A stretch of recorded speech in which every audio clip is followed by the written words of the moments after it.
You know the drill by now. Kept you waiting, huh? It's fall, which means we get to look back at summer.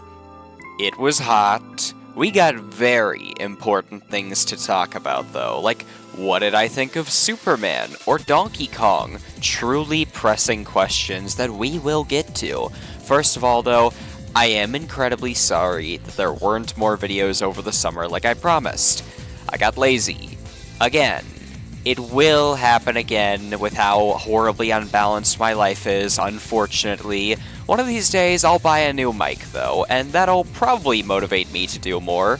Probably not, but I mean, it'll at least make the audio quality a little better. On the bright side though, I've been exercising and weightlifting way more. Even finally got abs for once in my life. And hey, if I can finally get some muscle, then surely you can too. Let me be your motivation, whether that be improving your physical health, or checking out things that you would probably like.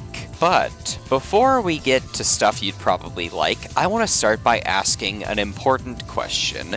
What is the objective worst movie you've ever seen? Put aside any bias and just think. No matter how sad the answer may end up being, maybe your answer is the same as mine. War of the Worlds 2025. Yeah, I saw this movie too. Sure, it might suck ass, but it is also the funniest movie of 2025 by far, and it's not even close. Not a single thing about this movie works, and if it didn't have Ice Cube giving the most unintentionally funny performance of all time, there would be nothing worth seeing about it. It is an advertisement for Amazon Prime, a service that I sometimes leech off of with the free trials they offer me. Roger Heffley helps save the world by delivering an Amazon package to Ice Cube. I've never seen 2005 War of the Worlds or read the novel, but I'm pretty sure a lot of people die in it, and the tone is really dark and bleak. Apparently, this movie was made during the pandemic days, and they just kind of shelved it until now, and I, for one, am extremely glad it finally released. What else would we do without some of the new greatest reaction gifs of all time? Yes, this is the worst thing I've seen all year. Probably the worst movie I've ever seen, at least in a good 10 years, maybe. But you know what? I do not hate it in the slightest. Please, though, do not watch it alone. That sounds miserable. If you want an unironically great 2025 movie, though, there's always one battle after another. I will just come out and say that Sinners is still my favorite movie of the year, and for me personally, One Battle After Another is just barely shy of crossing into that masterpiece territory. But just like Sinners, I can't think of anything wrong with this movie, and I truly do believe every American should watch it now. Maybe you won't appreciate it if you're really far gone politically, but for the rest of us that aren't licking Ice's toes, wait, no, not that Ice, the other one, there's a lot to sink your teeth into. I can't wait for the executive branch to strike it down eventually. Back in July, I took a fun little vacation, and of course I saw a few movies during that time. This is Spinal Tap left me bewildered, but it was pretty good. The Wedding Singer is fine, and probably not the last Adam Sandler movie that I'll watch this year. Good Will Hunting is absolutely incredible and could probably make you cry. The new Superman was fine, I guess. I'm actually gonna just lump Fantastic Four in with that really quickly, because I was gonna review those two movies in one video as a fun callback to the early days of this channel, but I gotta be honest, I really don't got much to say about these two movies. They're both fine, but I don't think I got swept up in the same hype as most of y'all. The fact that I was even interested in watching them at all to begin with is kind of a miracle, to be honest, because I just don't get excited for superhero movies anymore. The last one I saw in theaters was Across the Spider-Verse, back when I reviewed it over 2 years ago. I think Superman was a little better than Fantastic Four, I'll say that now, but I also do feel like it's a bit of an overcorrection from 2010's DC movies. Yeah, those movies did suck ass, but this kind of feels like it's desperate to distance itself from that. And yeah, I would agree that this is kind of what Superman needed. This is definitely the comic book accurate Superman movie that I was hoping we'd get. But I do think it could have stuck the landing a tad better. It's a great Superman movie, and a fine movie otherwise. Same with Fantastic Four. I guess to give both movies one shared compliment, I like how they both clearly aren't ashamed to be comic book movies. You know, I like how Galactus is finally properly in a live-action movie, or how Lex Luthor is extremely fucking evil, or maybe even all those other things that people somehow found a way to call woke for some reason. I don't got much else to say. I guess see these movies if you want, but I've outgrown superhero movies probably. I mean, I'm still hyped for Beyond the Spider-Verse if it ever releases. And then, one other movie that I watched a little bit after getting home, but close enough, was Evil Dead 2, which is a pretty good regular horror movie, but as a horror comedy movie, it is a masterpiece. Unironically though, the twist ending actually goes hard, and I somehow didn't expect it. Something about a work shed as well. Oh, hold on. One more movie to talk about. True Romance. I've been waiting for this moment. Now, you might notice my opinion on things doesn't really deviate much from the norm. I like good things, and I don't like bad things. But, you know, every now and then something transcends that. True Romance is a movie that I wholeheartedly despise. And it all comes down to how much I fucking hate the two main characters. Both of them are dumbasses that drag down so many others with them, and they still get a happy ending after all of it? No, fuck that! I think I'd like this movie significantly more if the main character actually died, which is apparently how the script was originally written as. God fucking damn it! So I'm just gonna stick with my theory that the main character is actually schizophrenic and his wife isn't real. Fuck this movie! I hope you liked my review! Dad! Well, it's time to talk Sonic again. I can't escape this series, bro. It is going to follow me everywhere I go for the rest of time. If I die tomorrow, Sonic will be waiting for me at the pearly gates because God decided to take the day off. And if I'm going to hell, then fucking Sonic.exe or some shit will be waiting for me there. Point is, I ain't ever gonna stop talking about Sonic games because I'll always have something to say about them, even the ones I already know like the back of my hand. For example, one of my friends convinced me to replay Sonic Forces. No, they do not hate me. Now here's the thing. I knew this game was gonna be mid even months before it released. So, because I already felt vindicated, I ended up being softer on it than most in the long run. While everyone was saying this was the worst in the series, I was out there saying, nah, it's fine, it ain't really that bad, it's just kinda eh. And then Frontiers released, and my respect for the game kinda tanked, and I don't even fuck with Frontiers that much. But I knew my opinion on this game would not go up at all, so I decided to play around and create a new challenge. Introducing Sonic Forces Alcohol Poisoning Percent Speed Run. Remember how you can basically try and beat Frontiers with enough time to refund it on Steam? Well, this is similar to that, but you try to finish the whole game while drunk before you either become sober or pass out. Which means that from the moment you start the game to the moment you beat the final boss, you have to play it in a perpetually inebriated state. Now, that might seem easy enough, it's a pretty short game, but I regrettably blacked out on the second to last full level after vomiting, and the ensuing hangover was truly horrible. And I also left the game on by accident, so I got multiple messages on Discord of people asking if I was genuinely okay for leaving Sonic Forces on for like 13 hours.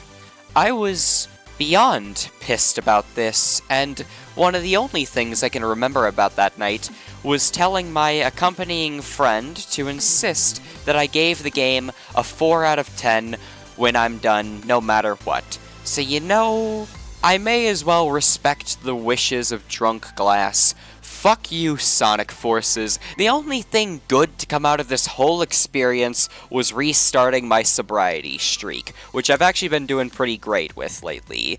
Drink responsibly, for my sake, please. Now, to heal myself from this experience, I treated myself to a Metroid Fusion replay while drinking various teas. I'd like to make an amendment to a previous statement about this game being almost a masterpiece. It is a masterpiece. Thank you, Metroid Fusion, for healing my soul after shit-ass Sonic Forces and alcohol tainted it. And on the topic of GBA Metroid games, I replayed Metroid Zero Mission after finally modding my Game Boy Advance with a backlit screen and rechargeable battery. It is truly glorious, and I would have killed to have something like this anywhere from 5 to 10 years ago. Metroid Zero Mission itself is still a masterpiece, of course, and one of the best remakes of all time, but I can't deny that it went down for me a bit this time. You know, it kinda makes me wonder how I'll feel about Super, Samus Returns, Dread, and AM2R when I get around to replaying those. So, what else did I play on my shiny new upgraded GBA? Well, before I answer that, I want you all to bear with me for a moment as I reveal something rather dark and twisted about myself. Until now, I had never truly beaten Super Mario Bros. 3 without save states and the warp whistles. Yeah, I know, truly unforgivable. But thanks to Super Mario Advance 4, Super Mario Bros. 3, what a stupid fucking name, I've finally corrected that mistake. Now, I'm not gonna sit here and try to argue that I somehow didn't get the original intended Mario 3 experience this way, because all this changes in terms of gameplay is just giving me a save feature and letting me take the game wherever I go, and because Mario 3 levels tend to be pretty bite-sized, that really does work to its benefit. I think there isn't really a whole lot I can say about Mario 3 that hasn't been said already, though. I mean, shit, I could just make a clickbait video essay with some bold claim like gaming's first real masterpiece, and it would actually reflect my thoughts pretty well. I love this game and all of its very fun levels. Not all of them are winners, but the hit rate is so high that it really made playing all of them feel immensely worth it. I mean, what else am I even supposed to say about this game that hasn't already been said? Am I supposed to talk about the tie-in movie that only existed to sell more Nintendo products to children? A crummy commercial? Son of a bitch. Super Mario Bros. 3 is just all that and more. A game we should all show respect to, because even after over 35 years, it definitely deserves it. So, you want to talk racing games? Well, guess what? Ridge Racer 2 for the PSP is so much better than I expected it to be. I have been wanting to play a Ridge Racer game for some time now, and while there were plenty of options, I ultimately decided on this one due to the higher amount of content, and I don't know, someone on Reddit said it was the best, I suppose. Now, admittedly, I did kind of boot it up on a whim and lost a race, and I thought, meh, whatever, but I guess I'll try again. I win, and I think, well, I guess I could play another race or two. And from then on, it just kept snowballing, and before I knew it, I rolled credits and found myself wanting more. And I finished every EX tour. Not the Max tours, though. Fuck that. This is really one of the most exhilarating and fun experiences I've had with a game, when I'm playing it at higher speeds, anyway. I know everyone is loving Sonic Racing Crossworlds right now, but you know what? For the time being, this is the only racing game that I need. Hey there, slight editor's note here. At the time I recorded the script, I had not yet bought Sonic Racing Crossworlds, and I since have, and I have put a considerable amount of time into it. In fact, I would actually say it's one of the reasons this video took a little bit longer to release. Whoops. Oh, and one other thing I forgot to mention, despite this being a nearly 20-year-old PSP game, you can buy it right now on PS4 and PS5 for just $10. So, I mean, hey, if you thought it seemed interesting based on what I said, you know, it's right there. I finally finished Castlevania Rondo of Blood, and I gotta say, y'all really overhyped this game. I'm pretty disappointed. I mean, it's only one level long, and you can barely even call it a level. Wait a fucking second. Now, much to my regret, I do have to address two lies in a previous video. Well, okay, one was more a mistake, and the other was just an underestimation. Roll the clip. And with that, stay tuned until next year to hear my thoughts on the rest of the series. So, that just leaves two Type Moon pillars left. I'm thinking Mihoyo will be next, and Tsukihime seems like a fitting choice to end the year on. We'll just have to see, though. Now, what I meant to say was stay tuned until next season, rather than next year, but honestly, given the fact that I've decided to take a break from DMC4, there is a non-zero chance that that actually ends up happening. And as for Mihoyo, that'll have to wait. In fact, the Type Moon Corner is cancelled today, under renovation for the time being. I didn't finish Mihoyo, obviously, and I haven't even touched the Hollow Ataraxia remaster yet. Shit, I didn't even watch one of the many superfluous... Did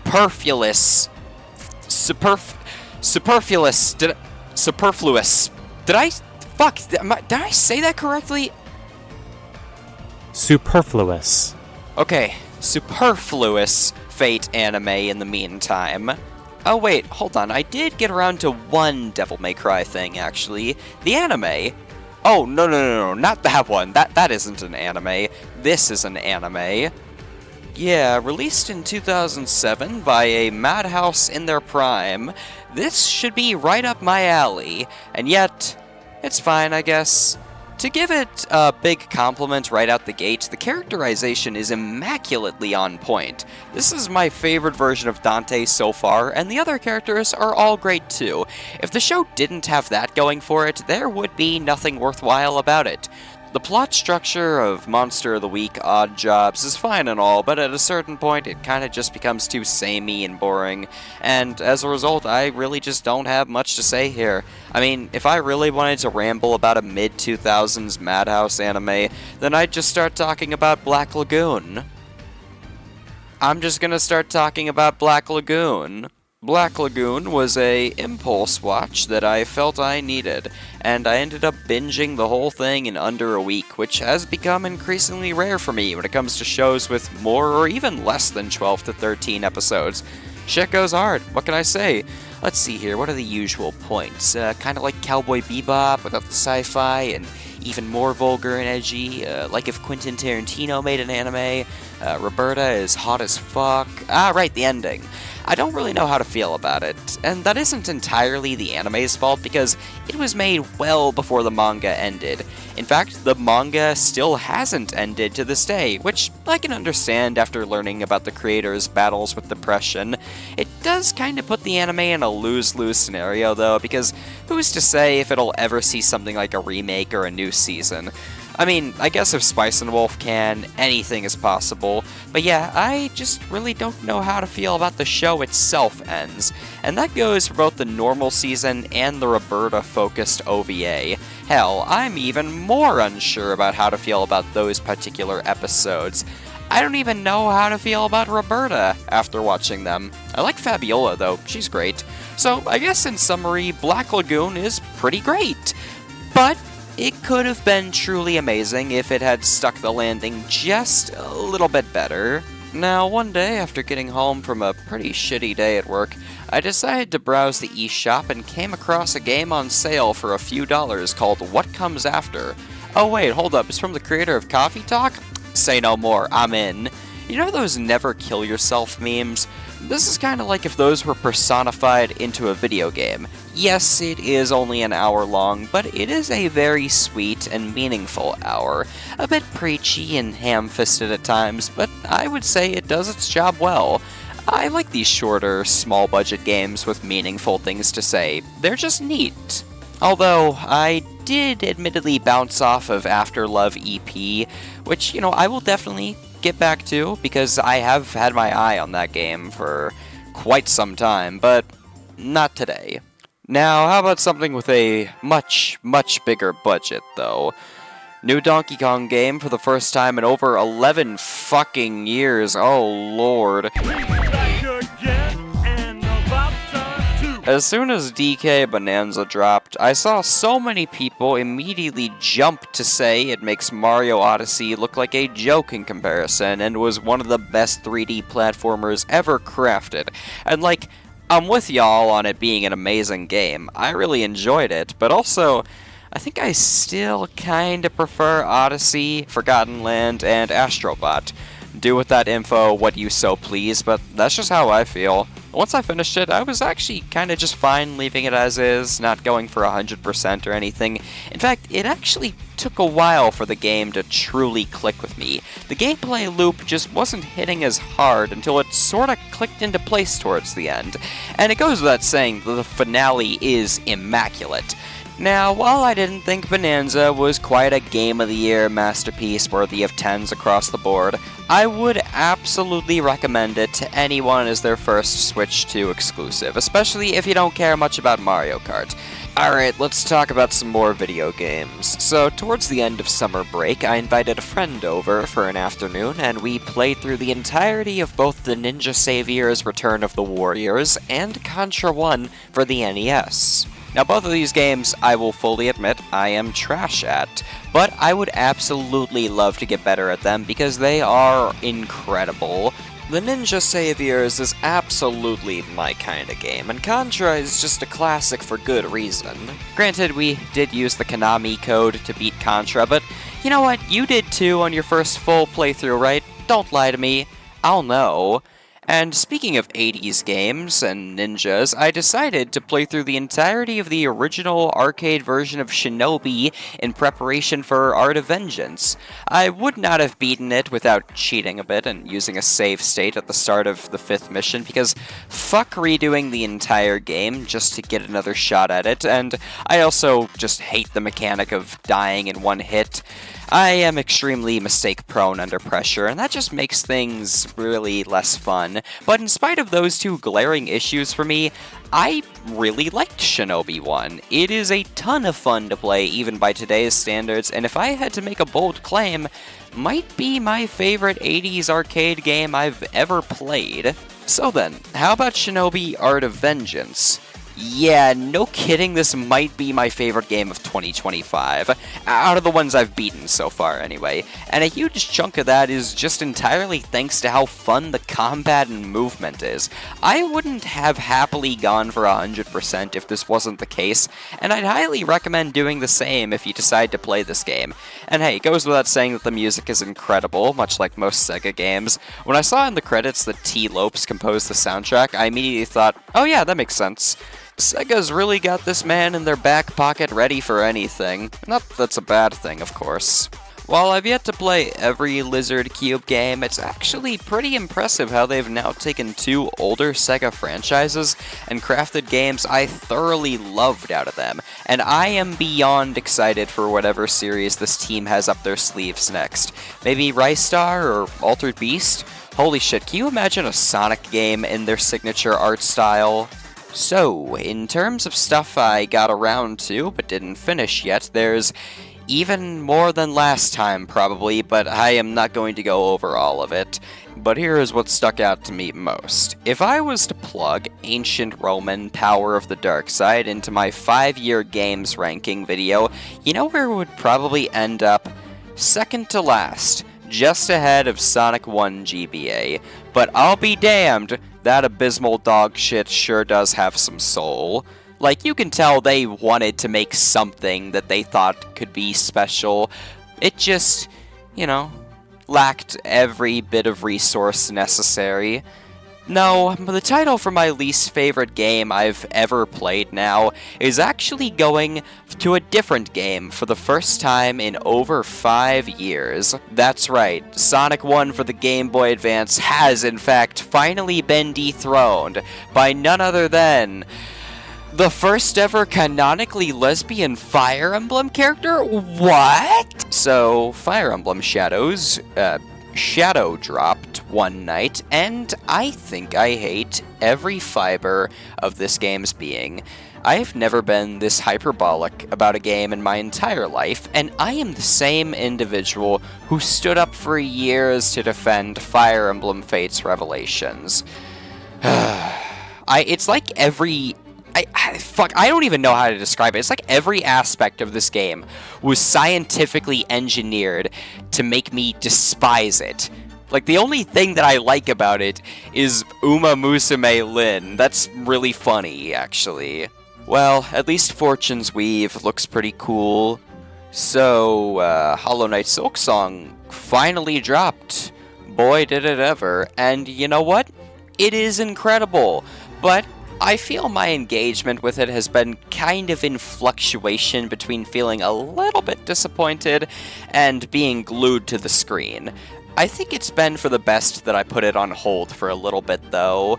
Same with Devil May Cry 4. It's kind of a downgrade from DMC 3, but it's been pretty good so far. Probably better than the first one, at least. Sin and Punishment was kind of a reminder that I really need to go back to its sequel on the Wii sometime soon. But you know what game I ended up playing and loving far more than I ever expected to? Welcome to Night City. While I did love it back when I first tried it on PS5 in 2023, I had really forgotten just how much I loved Cyberpunk 2077. While I was on vacation, like I said earlier, this was pretty much the only game that I played. I've already put over 30 hours in, but you know what the real kicker is? I've actually barely progressed the story forward. I can't stop doing every side quest available to me. It's enchanting. There's so many, but I am just determined to do as many as possible because I don't want to lock myself out of a better ending. I have put it on hold for now, but that might be for the best, because I don't want it to get in the way of my real-life responsibilities, and oh my god, does this game eat up your time quickly. I think I can say that if I end up finishing this before the end of the year, it will end up being my favorite game that I've beaten all year, regardless of when it released, and I never would have expected that. There's also so many other games that released this year that I really do want to play, but haven't even bought yet, because I like the idea of attempting to be financially stable. Expedition 33 is at the top of that list, though, I promise. I've had my eye on that game ever since the first trailer dropped back in June 2024. I just haven't quite gotten it yet. Give me a little bit more time, and I promise I'll hop on it. But I can talk about a game that I loved even more than Cyberpunk that I replayed recently.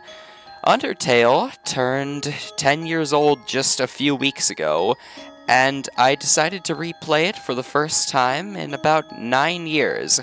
9 years ago, Undertale really was one of my favorite games of all time.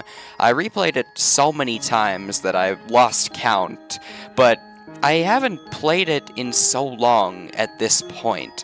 When thinking about how I wanted to go about replaying it from start to finish, though, it was kinda hard to decide, but I wanted to see if I could redo the pacifist route by memory alone. Now, it does go without saying, but going 9 years without playing a game is a pretty easy way to forget why you once loved that game so much in the first place. But, wow, Undertale really is still one of my favorite games of all time, even now. And you know what? I will never, ever again forget how much I love this game. So you know what? Here's to 10 more years of Undertale, and even more. Oh shit, wait, Deltarune Chapter 4. Yeah, I loved it, but I'm terrified of what's next. Okay, y'all have a great rest of the day, and take care.